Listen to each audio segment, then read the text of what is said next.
Well, Timothy Caulfield, welcome. Good to see you. Welcome thanks for taking the time to come literally over here, or not over here, from Edmonton via Zoom for this Salt Spring Forum. Before I get to questioning you and having a discussion with you around vaccine hesitancy, I would just like to acknowledge that we're, at least at this end, situated on the unceded Coast Salish territory, and we are grateful and acknowledge the traditional rights of the native landholders here. So that's always important to get out of the way at the beginning and to acknowledge our debt.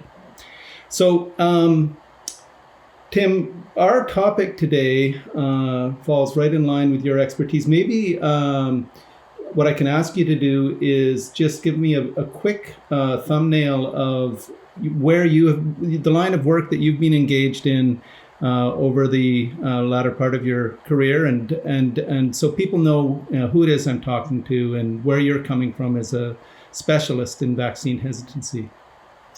Okay, thanks very much for having me, and hello from Edmonton, Treaty 6. I'm a what I called myself. What am I? That's always a good question.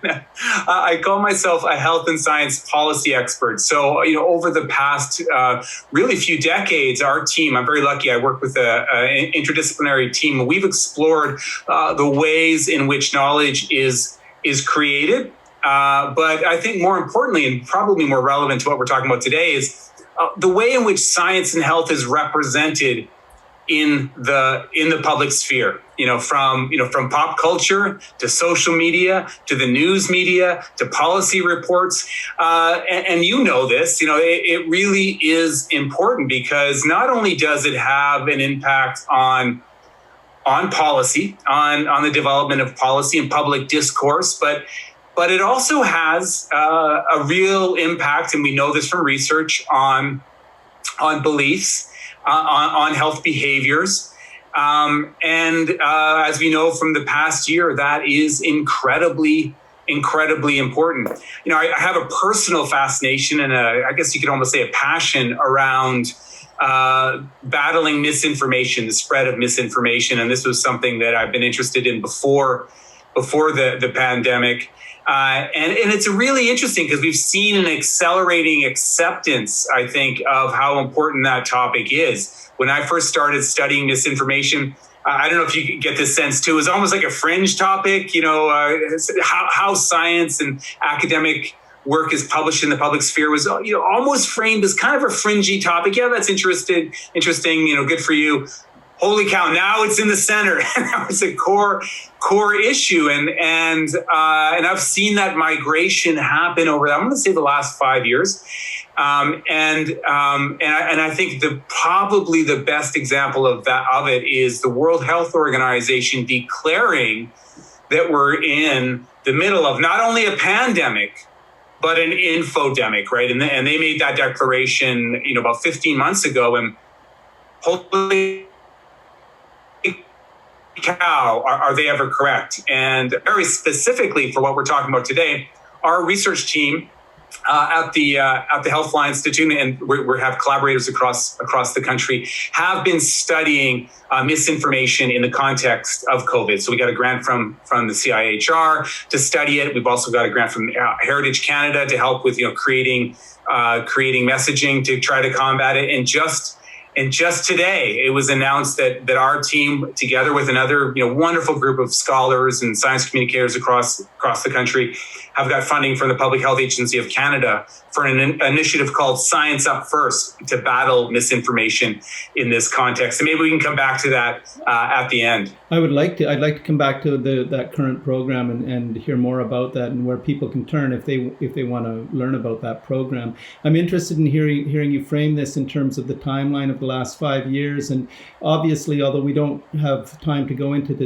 it today, it's not simply around health, but misinformation has exploded over the last 5 years. And maybe a lot of this has to do with political development south of the border, the whole attack on truth, we could say, with the past president and similar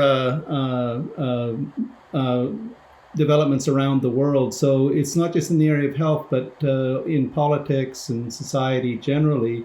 There's so much information and misinformation out there. And I guess, as somebody moderating this today, one of the services I think I can do, if I can get you to segue around, how can people negotiate through the morass, of information that's out there on any of these issues, but let's target it on health, because there's just so much. And I'm going to ask you about certain things that I've been reading online, particular issues around public health measures as we progress. But in general, what are the good rules of thumb people should keep in mind as they're trying to figure out which way is up with all this information and quasi-information and misinformation and disinformation that you find out there?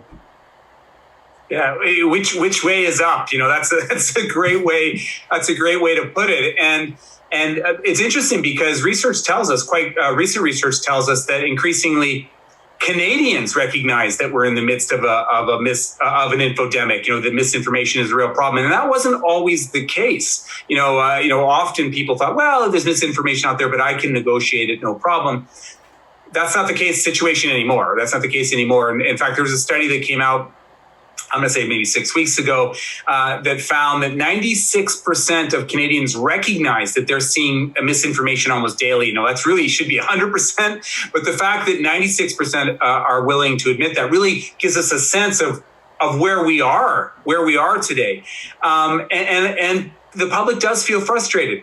Other studies have found exactly that people are kind of feel like they're flaying. I say that there's this chaotic information environment out there, and I really think there is. And research tells us that the chaotic information environment, largely social media, but not entirely, makes it more difficult for people to tease out what's real and what's not real. And there has been studies that have shown that people who get most of their information from social media are more likely to believe misinformation, more likely to be misinformed. And so this is part of that phenomenon you said that's happened over the last 5 years. I think that absolutely political trends have been part of it. The Trump administration. I think the rise of anti-vax rhetoric, part of it, and of course social media. All of these things and other social forces have created the situation where we're in right now. So what are some of the rules of thumb? Well, I think very, very simply, always ask yourself, where did this information come from? What kind of evidence is being used to support the claim? You always want to turn to the body of evidence. I talk about this in my latest book. Always turn to that body of evidence. Ask yourself, is this based on anecdote? Is this based on just one study? With humans, humans are complex, right? It's never going to be one study. It's always going to be a body of evidence. Is this based on just an observational study? Ask yourself, what kind of study is being used? What kind of evidence is being used to back it up? And that sounds like you need to have this great skill set to do it. You don't. This is something you can do relatively quickly. Also ask yourself, what kind of language is being used? Are the claims rooted in sort of hyperbole, right? Cure, disaster, that's another clue. Is the evidence or is the story rooted in a conspiracy theory or secret information? Another thing that people should view with very, very, very skeptically. And also, are they trying to sell something? Are they selling an ideology? Are they selling a brand? Are they selling a product? So I could go on and on, but those are four things that you can start with. And I'm gonna land on one last one here. So the kind of evidence that is being used to push the information.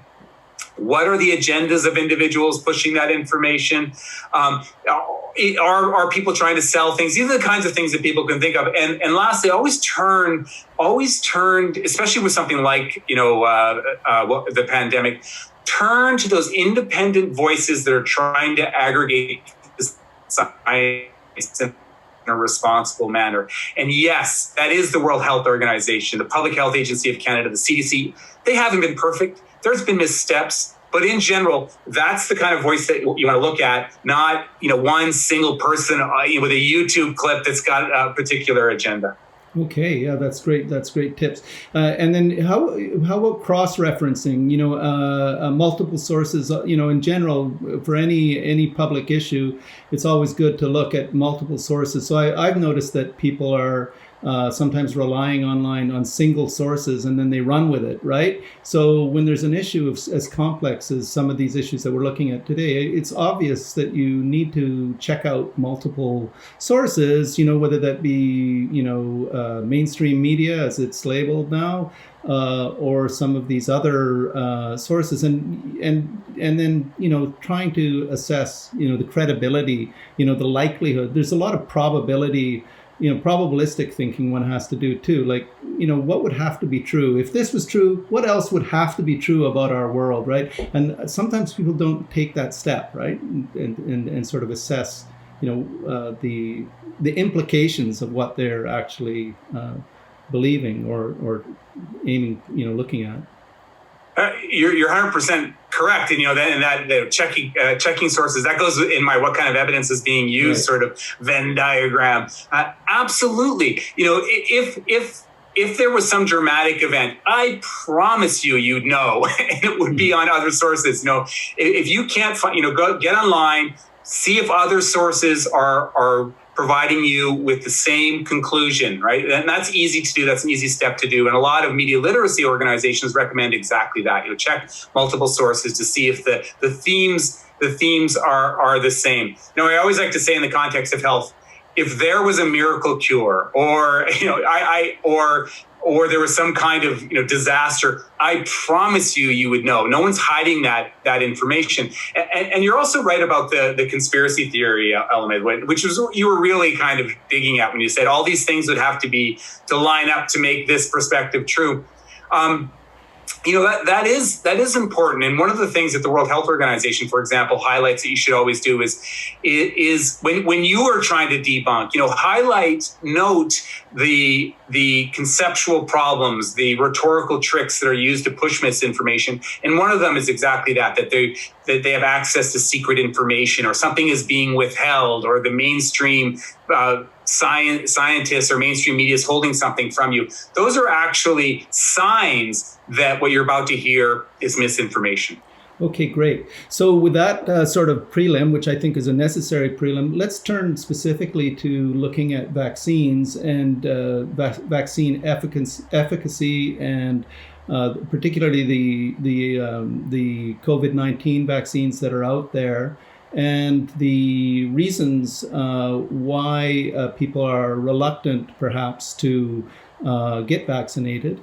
And talk a little bit about, if you can maybe just talk a little bit about vaccination in general, and then sort of narrow it into our present COVID vaccines and what we should note about them. For sure. Let's start big picture. I think that's a great idea. Let's not forget, and this is going to sound like hyperbole, but it's not. Let's not forget that vaccines are probably the single greatest achievement of biomedicine. And you could make an argument that it's one of the greatest achievements of human civilization. And again, that sounds like hyperbole. It really does. But vaccines save millions of lives every single year. Millions of lives every single year, mostly kids, right? So this is an incredible achievement from an efficacy perspective, but also from an adverse event perspective. All of the routine vaccines that are given have an incredible safety profile. And we actually have great surveillance data. Now, I know those who are in the anti-vax community will make it sound like, adverse events are being hidden. No, there are independent surveillance of vaccines. So we actually have a fairly big, a massive end of, surveillance to get a good sense of the adverse reactions that are happening with vaccines. And the vaccine profile of all the common vaccines are incredibly impressive. So that's the starting point. Then we turn to the COVID vaccines. And again, this, vaccines is an area that I've been studying for a very long time. And if someone said to me, 15 months ago, Tim, we're going to have, a panel of vaccines in 15 months, I would have gone, it's wishful thinking. Maybe we'll have one or two and the efficacy will be who knows what.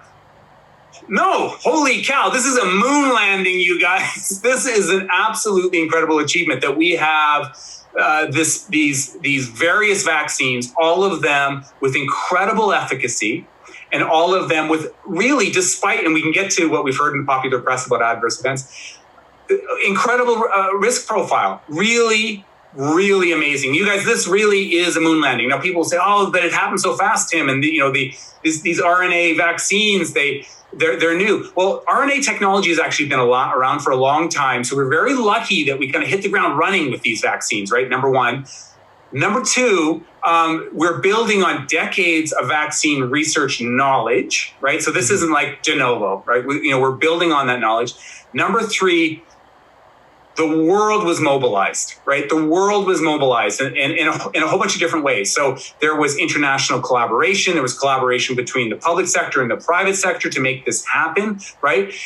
And also, really importantly, it was also mobilized in the sense that we were able to put together these big clinical trials relatively quickly. That doesn't always happen, right? So we have these big clinical trials that were run incredibly well and in a transparent manner that allowed us to get really impressive data just last fall, right? Really impressive data on efficacy.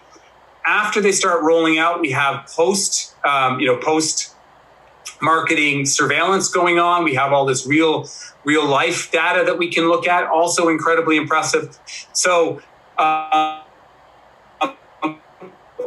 think that we can feel very, very good at these vaccines, very, very excited about these vaccines. And one of the things I think is happening now is there's been so much talk about the vaccines that we're kind of hyper scrutinizing them. There's headlines about benefits and headlines about risks, and we kind of hyper scrutinize them and forget that big picture about what an incredible scientific achievement they are, and the big picture about risk versus benefit. And we can drill down into that a little bit if you'd like. Sure. I know there's at least a few people watching this who are going to say, yeah, Tim, but what about the timeline? These vaccines came on so fast. Normally a vaccine would be tested over many years. We've done it in, whatever it is, 1.5 years. There isn't enough time for us to have determined their safety. What would you respond to that? Well, the response is partly, I've already partly answered it. It was done quickly, but it was done quickly and no steps were skipped, right? I think there's often this impression that, somehow their standards were lowered, or it wasn't as rigorous, it was done sloppy. No, that's not the case. It was done in a robust manner quickly because the world was mobilized, right? And it wasn't, as I said before, this wasn't like de novo science. There were these experts out there. There were these vaccine laboratories ready to mobilize. They were building on knowledge that we already had. And they were able to create these very large, tens of thousands of people involved in these clinical trials that took place over quite a long time. We have to remember that, right? So no steps were skipped from a scientific perspective. In addition to that, you have independent regulatory bodies in the UK, in the EU, in Canada, and the United States assessing the data and the efficacy. In addition to that, now we have millions of data points about both efficacy and adverse events, millions of data points, right? Believe me, these are being scrutinized incredibly closely. The mere fact that we can pick up the signal to noise of those blood clots with AstraZeneca, and we can come back to that in a bit, I think should be viewed as an example of how robust our surveillance system actually is now, right? Because we're talking, a handful of adverse events versus millions of vaccines being distributed. So you put all that together, and I think people should feel very comfortable with the vaccines and what they're hearing about the vaccines in total. Great, yeah. So that answers that question very well. I wanted to put a question to you from a Salt Spring Forum member. This is coming from, I'm not sure if I should say the person's name or not, Greg Spengian, who's a well-known person on the island. And he writes, a Belgian scientist called Gert van den Bosch wrote an open letter to the WHO claiming that large-scale COVID-19 vaccination drives during a pandemic would result in the appearance of deadlier variants of the virus and lead to increased risks for younger people, as well as reducing the population's innate immune response abilities. Have you come across Van den Bosch, and is there any validity to his concerns?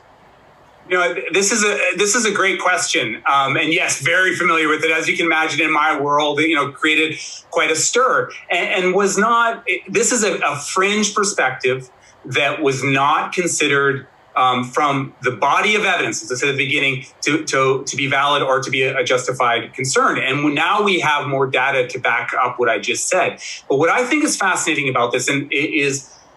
In fact, we're doing a study on this right now in the context of natural herd immunity, how a very fringe position, and that's really what it is. And it sounds like I'm being pejorative when I categorize it that way, but it really is. When you look at, on a topic like this, you always want to look at the weight of evidence approach. This is not to say that we silence voices, but rather we consider these things in the context of the weight of evidence. And the weight of evidence is, on the one hand, we have this mountain of evidence. On the other hand, you have this other perspective that is worth scrutinizing. And by other scientists have looked at it and found it not to be valid. But what's fascinating is, unfortunately, given this sort of what I said earlier, the hyper vigilance that we all have in the context of vaccines, we get this false balance starting to materialize in pop culture. And we definitely saw it with this controversy, where it was presented as, on the one hand, we have this perspective, on the other hand, we have this other perspective. And research tells us this kind of false balance presentation can have an adverse impact on public perception. And it can have an adverse impact on policy development. As I said, we're studying this right now. I actually looked at the data in the context of the natural herd immunity debate. I'm sure everyone's familiar with that. We might even come to that question later on. But again, presented in a manner that portrays it with a degree of false balance. And there has been a lot of really interesting studies in the past that have shown that kind of false balance can lead to misperceptions in the public. And one of the most dramatic examples of that is the early discussions around the connection between vaccines and autism. As you probably know, that is a myth. It has been debunked and debunked and debunked. But early days, it was often presented with a degree of false balance. On the one hand, we have this perspective. On the other hand, we have this other perspective. When, of course, that's not the case at all. You have this mountain of evidence on this side and this one fringe perspective here. And so it is, in a liberal democracy, it is a real challenge to allow those kinds of unique perspectives to still have their place, but to make sure they're represented in a way that I think leads to constructive public discourse and not false. Yeah, that's a great segue into a question that I have, which has to do with the kind of society we live in. We culturally are a society which is sort of in Western cultures in general. We have a great deal of we place an enormous value on individual liberty and freedom, and there's all kinds of historical reasons we don't have to go into that. But when you have that kind of ethos at play, and the government issues a number of public health ordinances, such as restrictions on travel or mask wearing, sometimes quite reluctantly, but eventually they do it. It seems that there's a fairly large camp of people who resist it almost instinctively as an infringement on their freedoms. So, my question to you is, how can we encourage people to think differently about some of these requests to sort of be cooperative and think collectively rather than individually, in terms of, tackling this pandemic? It seems fairly apparent to me that other societies that have more of a social ethos, or more of a collective self-identity, that they've done very well. I'm thinking of Taiwan and Singapore and other places that Bhutan, the Buddhist kingdom of Bhutan, 93% vaccinated. So how with our particular mindset, how can we make people sort of think differently so that it no longer feels, for those who are resisting it, like a kind of an infringement? It's an excellent point. It really is. I mean, we could have an hour-long conversation about this. But and there's another really fascinating dimension to it that's very relevant to the work that we're doing. there's been interesting studies that have shown that if you frame this, vaccines, masks, lockdowns, in the context, just as you did, right, in the context of individual rights, your view is more likely to be heard, more likely to be seen as persuasive, and it allows you to sidestep the science. So in other words, you use language like choice, like freedom, like liberty, like consent, and that invites people into your community because that has intuitive appeal. Those kinds of, that ethos has an intuitive appeal to them. Understandably, not criticizing people for that at all. But what's interesting is you use that language and it brings you into the community and allows you to sidestep the science. So I think it's really important to recognize that, because one of the reasons we want to do that is because we want to get at the misinformation. We want to get at the framing of the issue as early as possible, so it doesn't take on that ideological valence. In other words, you want to make it clear that this is what the science says on this topic before a community takes ownership of that topic. A good example of that is hydroxychloroquine. Who would have ever guessed that hydroxychloroquine, a pharmaceutical, would become a flag, a marker for your ideological perspective, right? Of course, it is a flag for particularly the United States, but also a little bit in Canada for a more right-wing perspective, right? Ditto mask. I mean, if we could go back in time, 18 months and said, you know what, wearing a mask is going to be an ideological flag, right? So somehow we have to get at the public discourse quickly and clearly before it takes on that ideological balance. That's easier said than done. I know that's a little bit of wishful thinking. You're probably already thinking that, but we should forget that that's the case. The other thing we need to recognize, and I think this is really important, that there are these very loud voices that are using this language, and unfortunately, that language is influenced. Okay, so let's put that movable middle to the side. By the movable middle, I mean those individuals that maybe they're not hardcore deniers. They're just trying to figure out what's right for them, their family, and their community. But the hardcore deniers, the people that are really relying on this ideological language, unfortunately, they're having an impact on these individuals. But we need to recognize it's going to be very, very difficult to change these people's minds. In fact, there was a study that just came out, I'm going to say like 2 weeks ago, that found exactly that. Those who believe in conspiracy theories, those who believe, accept misinformation and believe misinformation, are actually less likely to modify their belief. And there's some irony here because, I get a lot of hate mail, and in the hate mail, it's always, Tim, have an open mind, or Tim, the science, you're so, when it's usually the hardcore deniers that are the ones that are most wedded to their views, most likely not to change their mind. So don't waste your psychic energy on those. But make sure, and the other good news is in Canada, we know that this isn't that large of a community. They're loud, but it's not that large of a community. What we want to do is make sure that we correct what's the rhetoric that's emanating from that community, so it doesn't have an adverse impact on that movable middle. That's where the messaging has to go. They always want to focus on the general public with honest, credible information that counters the bunk that's coming from the hardcore deniers. Okay, thanks. That's very clear. I've got another question from you. This is quite specific, but it seems apropos. This is coming from Kurt Firestone. He's asking, what are the pros and cons of restricting the second COVID vaccination to a period of 4 months versus the original recommendation of 2 to 4 weeks? Is there a risk of the wait of 4 months will reduce the value of the second vaccination? And I might add a little coda onto that and just say that, when that happened in BC, a lot of the sort of hesitators out there said, these people don't know what they're doing, right? First they say 2 to 4 weeks, now they say 4 months, they're making it up as they go along. Yeah, I think this is a great question. And again, we could do an hour on this one. So it's a really great question. And this one actually is, and I'm going to put my science policy hat on.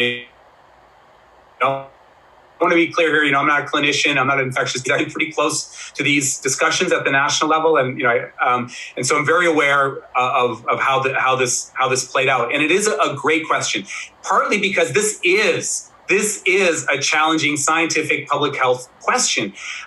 So the bottom line is, from a scientific perspective, if you look at the literature, it does tell us that this gap, about 4 months, we have to be careful depending on what vaccine, but let's just generalize for brevity's sake here, that is, from a scientific perspective, not a bad idea.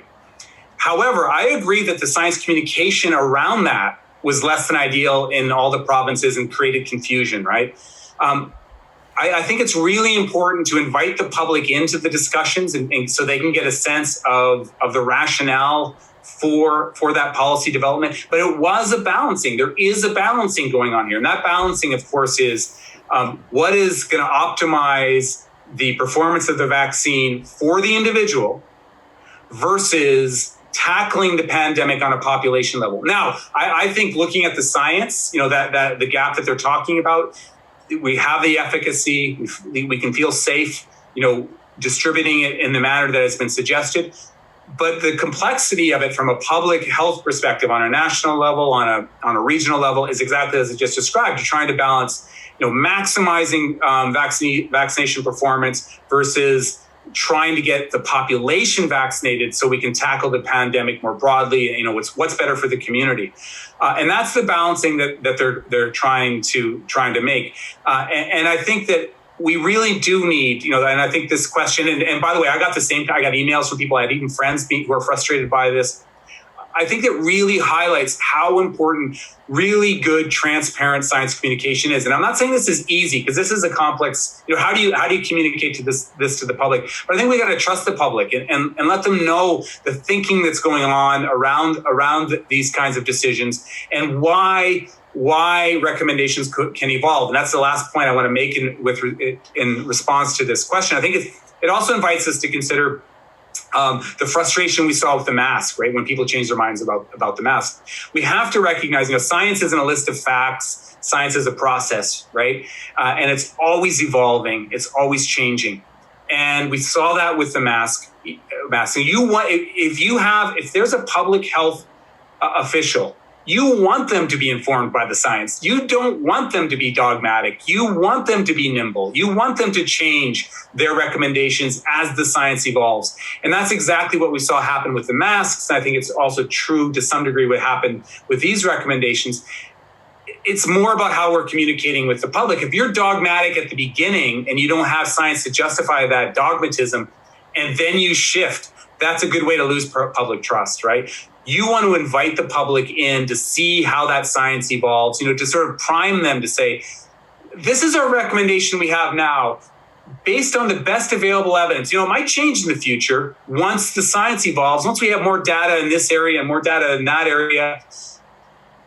But right now, we think this is what's best for our community. And then when it changes, people are going to be more sensitive to the reasons that it is changing. They're not hiding something. They're not doing it because they don't know what's going on. On the contrary, they're changing it because they're watching the science evolve. Great. Yeah. And on that note, I would like to ask you a little bit of a question from left field. But one of the things you hear about, because we're talking about, the evolution of science and so on, and our evolution of our knowledge base with regard to, this COVID. One of the things that you often hear, and it seems harmless enough on one level, is that certain, vitamins like D or magnesium or whatever could provide an alternate to going for something so invasive as a vaccine. So I'm being a little bit of a devil's advocate here, but it's a common view, and people, are very fond of vitamin supplements. And I've read enough articles online to know that there's some initial evidence that possibly there's a connection between vitamin D exposure, intake rather, and resistance to viruses. So what would you have to say about those who are kind of going down that path, saying, maybe the vaccine, but I'm going to put my, money on the vitamins? Well, I'll start with the big picture. There's absolutely no evidence, zero, that supplements are a substitute for vaccines. Zero. And I know there are a lot of practitioners out there that have been pushing that idea. Sometimes it's just implied that you can somehow boost your immune system naturally in a way that it makes it so you don't need vaccines. There's zero evidence support that. And this is an area that we've followed very closely, not just in the context of COVID, but even before that, we've done research on how vitamin D is represented in the public sphere, for example. No evidence to support that at all. Vitamin D is very interesting. I think it's a fact. There's people. It's like a religion for some people. And this is an area where I actually am open-minded. I think that there's some interesting observational studies that are taking place about the role of vitamin D and how you might respond to the vaccine or respond to the virus. But it's not a substitute for a vaccine. In addition to that, we have to remember that almost all the evidence that exists right now about vitamin D in the context of COVID, and actually in the context of a lot of other supposed health benefits, are observational in nature. These are not causation studies; these are correlation studies. Right. Yeah. And the history of supplement research is as follows: interesting observational study from a cohort study, and sometimes these are even quite large cohort studies. Let's do a clinical trial. They do a randomized controlled trial, either no effect or a very small effect. That is the history. So there's a really good reason to be skeptical. I'm not saying that observational studies aren't valuable. They raise questions and say, maybe this is an interesting area of inquiry. Let's look further. And what history tells us is when they do look further, often they find real benefit. I do think we need to continue to do research in this realm. Potentially very I may, because I think the supplement thing is really interesting, something I feel quite passionate about. The supplement industry, in fact, there's very little evidence to support the need for any of it. Beyond vitamin D, there's some interesting research about vitamin D and omega-3. But if you're a healthy individual, unless you go to see a clinician, a science-based clinician, by the way, who's using science-based tools to a clinically identified deficiency, there's very little evidence that you need supplements. Interesting questions about vitamin D, omega-3. I'm skeptical about their value. I take 0 supplements. It's a huge industry. Number 2 about this, I think this is really important, so forgive me for going on. It's not regulated very well. So there's this fascinating irony going on. You'll often have the exact same community say, well, I don't want to take a vaccine. This incredibly regulated area where you have independent researchers, massive clinical trials. I'm not sure if I want to put that in my body. They're taking supplements that are very, poorly regulated, massive amount of them. I'm not talking about a small percentage. A large percentage of them are contaminated or don't even have in them what's on the label. And there's been a lot of studies that have shown this. Very recently, 3 deaths in Scandinavia from people just taking supplements. One of the number 1 causes for emergency room visits for liver failure, taking of supplements. So yeah, try to be conceptually consistent when you're applying your concerns about risk-benefit ratio.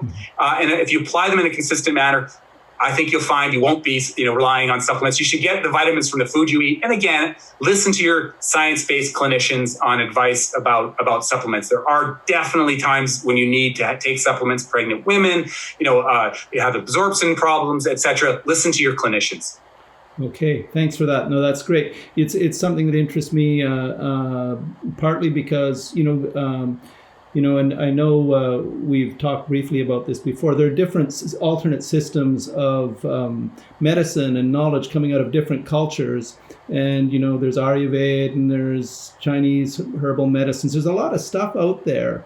And not to, one of the lines I've heard is that, by going with the scientific model, we're not putting enough stock into other knowledge traditions that are potentially very helpful. So vitamins, maybe not so much, but there are other medical traditions out there that people feel are potentially relevant. What would you have to say to that? Yeah, I think this is, again, another fascinating question. You and I could go on and on. So this is something I think that has become simpler for people like me. So bear with me on this one. You're absolutely right. I've been studying, really since the 90s, how these, let's call them, for lack of a better phrase, alternative medical approaches. I've been studying them for a very long time. And early days, they were often framed exactly as you just did. these are therapies that come from a different way of knowing. These are therapies that come from a different cultural approach to health. And that is a really interesting, that invites really interesting questions about what we want to do in a science-based health system like that we have in Canada. How do you weigh that? How do you integrate that? That's a really interesting question. But the reason this issue has become simpler is that framing has all but evaporated. And I mean that. I follow this extremely. It's sort of corridor a lot of my research. That has all but dissipated. All of these therapies are now presented to the general public, represented to the general public as if they work in a measurable scientific way. And in fact, they're often framed using scientific language. So they will say these different kinds of therapies work based on quantum physics, on the microbiome, or on genomics. And when you do that, thank you for doing it, by the way, because you invite a scientific critique. You can no longer say this is a different way of knowing. Now you're saying this works in a measurable way, a generalizable measurable way, and it works because of this scientific principle and that scientific principle. And this absolutely happens all the time, in part because a lot of these practitioners want the credibility of science in order to justify, because they recognize that the public wants that. But also because, I think they genuinely think it's measurable. And then we can, and the other really important thing to recognize here is almost all of the popular alternative practitioners, and I have a list of them, and I'd be happy to share it with your community. Almost all of the most popular ones aren't from other traditions, right? They are Western in orientation. Homeopathy, even though homeopathy is very popular in India right now, that's from Germany, not that long ago. It's kind of new. Chiropractic, naturopathic is largely United States. I could go on and on and on. Even something like Reiki is relatively new, or I think it's like 1912-ish. Yes, it is from Japan, and I actually got to go to Kyoto, and I had a Reiki master do work on me. But it's very recent. It's very recent. It isn't this ancient thing. And I think people often, it's the exotic that attracts people to these therapies, when in reality, they're not actually of another tradition. And they're Western. I hate that phrase, that term. I mean, they're Western. Even acupuncture, which is often held out as the example of an effective alternative therapy, when look at the literature, it's not, that's good. But it's how it's done now is certainly not how it was done in ancient China. So a lot of interesting things going on in this space. But the bottom line is, increasingly, all of this stuff is framed and presented to the public as if it's scientifically valid. And because of that, it invites this sort of scientific critique. Yeah, I think there's a certain transcultural pragmatism that one can adopt in all of this, and the beauty of science, of course, is that it's falsifiable in principle, and so if there's things on offer from other cultures, let's look at that and let's investigate and find out. I often think of, just to sort of draw on my own background, but I often think of something the Dalai Lama once said, which is, if science ever showed that one of the tenets of Buddhism was false, I'm afraid I'd have to drop the Buddhism. And so we can all be human beings about this, and sort of practical about the knowledge that we accept, and that doesn't mean we exclude, but it means we investigate. I think that's really important. I have if I may, I think it's really important because some of your viewers might say, people often say, yeah, but conventional medicine doesn't work either. You're right. We have to hold these standards to conventional medicine too. There's been studies that have shown that, I'm going to throw out a number here, but we're talking like 50% of what's often done in conventional medicine doesn't have a robust scientific basis behind it. I think we should be fair, and in this scrutiny that I'm talking about applies to everything. It applies to everything, right? And conventional medicine also, I always like to be, the good news, I'm a glass half full kind of guy. The good news is I think that's starting to happen increasingly. I think we're starting to be much more careful with conventional medicine, and also, really hold these other kind of traditions to the same scientific model, if they're being presented that way. There is other also really interesting questions about the role of spirituality, etc. But that's a discussion for another time. Sure. Love to have it sometime. Okay, I have a question from Richard Steele, which seems particularly timely, given some of the news in the last couple of days. Richard Steele asks, is the sourcing of vaccines from outside of Canada a contributing factor to vaccine hesitancy? If Canada were to have a vaccine production facility of its own, overseen by the federal government, would this increase or decrease the take-up of vaccines? So we've heard a little bit about these potential vaccines coming our way, plant-based from Quebec and so on. Do you have anything to say about this and its potential impact on hesitancy? It's another great question. And, this sounds like a research question. Who was the person who asked it? Richard Steele. Richard, let's write a research grant. I love this idea. And what a fascinating question. So I actually haven't seen any data on exactly what they proposed, but I think the answer is probably yes. I think it probably has contributed somewhat. I don't think it'd be a large amount, but I think it has contributed. But it would be a very interesting study to do to get a sense of to what degree products coming from other jurisdictions have an impact on hesitancy, rightly or not. In addition to that, it also is an interesting question about the value of having our own sort of scientific infrastructure to handle these kinds of crises. As you probably know, and some of the people watching this event probably know, that has been a point of discussion.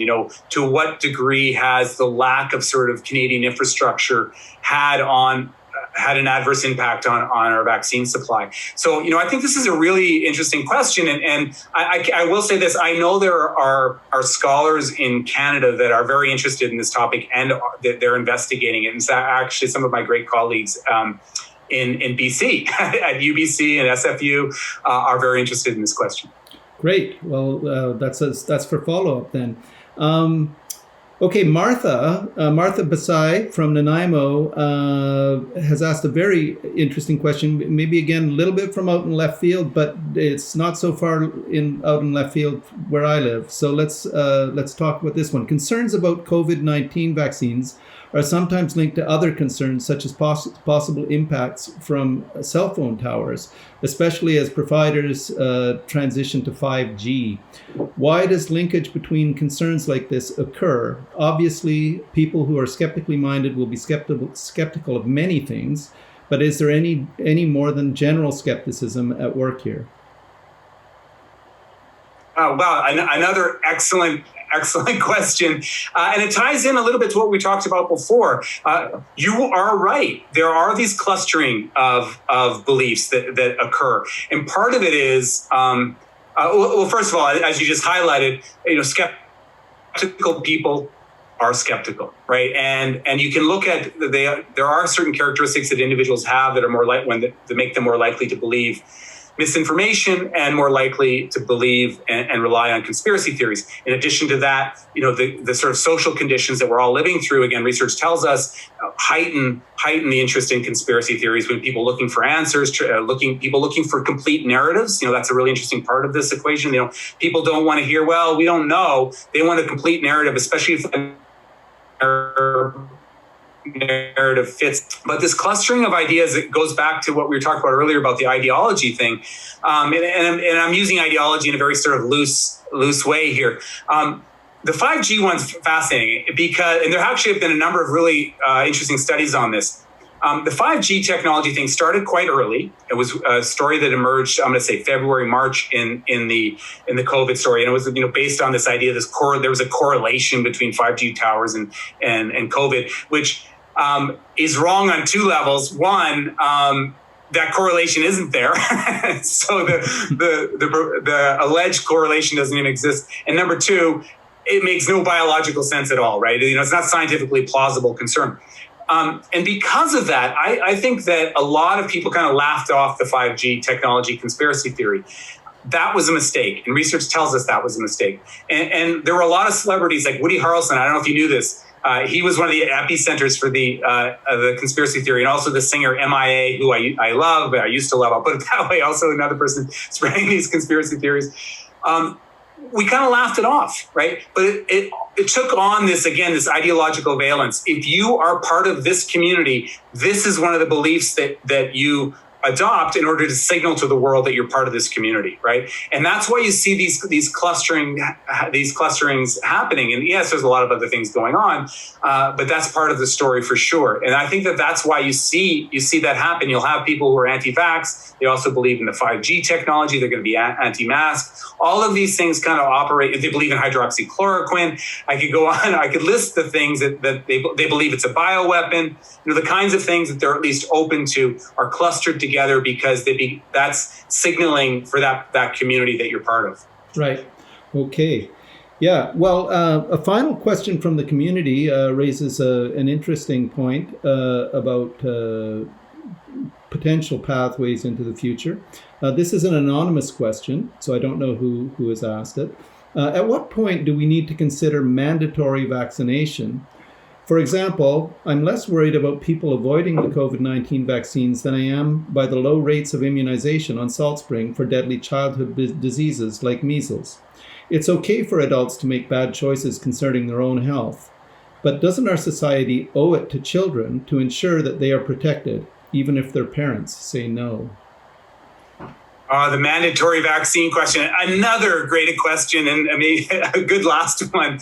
I think that the term mandatory can be problematic, right? Because I think it evokes. I think anti-vaxxers like that term mandatory vaccine because it almost evokes, someone's showing up at your door and forcing you to have a vaccine. So I think that kind of framing can be problematic. And I'm not saying this question is problematic. I think it's great. I think what we need to open it up a little bit and ask ourselves, what kind of science-based and ethically justified incentives can we use in order to heighten the vaccine uptake? So that might include, things like you must get a vaccine to do X, Y, and Z. That's not a mandatory vaccine in the sense that if someone's holding you down to giving you a vaccine, which is the image that anti-vaxxers want to project. Rather, that is, asking you to do this, right? That's different, right? And we do that all the time in society, right?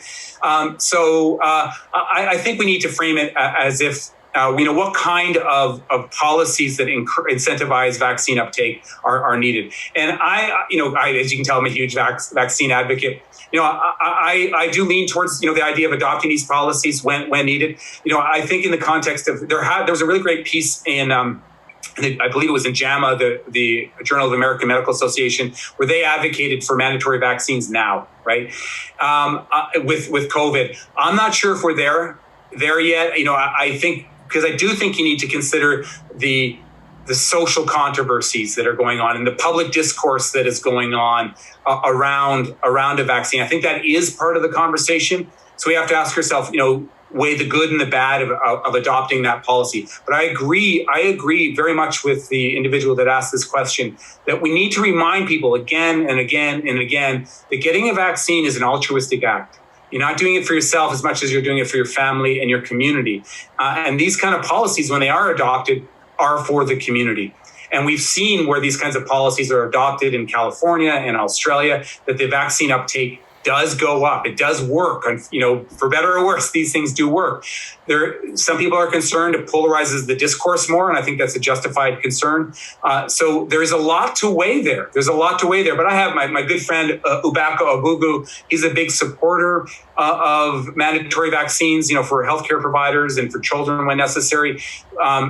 Others, fall in the middle. I'm a big supporter of incentivizing vaccines using ethically and legally appropriate measures.